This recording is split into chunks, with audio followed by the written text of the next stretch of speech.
Outside, it was 9 degrees. Inside, Michigan put the Indiana offense in the deep freeze. They held the Hoosiers scoreless for the first 5.5 minutes, built a double-digit lead, and cruised to their 17th win of the season.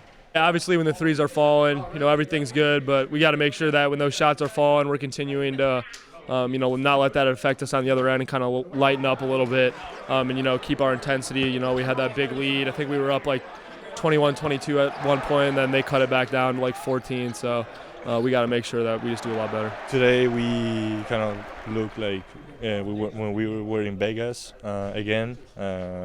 We didn't do it the whole game, but we're just gonna keep working on it to get back and be able to do that for 40 minutes. Just came back from the West Coast trip and maybe had an excuse to have some fatigue or not have the legs, and here you are getting in their grill right away. That's a great point, Ed. I'm not very good at making excuses and things like that, but that there is validity to that.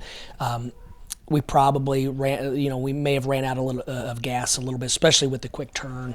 When you look at the data, teams going from west to east typically don't perform up to their standards as far as energy, effort, and for as long as they're capable of. So that's probably a good reason for it. But it also, this is our journey. We don't have to be our absolute best and peaking right now.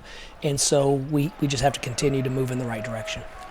Friday night will be a very special night here at Chrysler. Trey Burke will have his number 3 jersey retired and lifted to the rafters before the Wolverines take on rival Ohio State. For MGO Blue TV, I'm Ed Kingerski.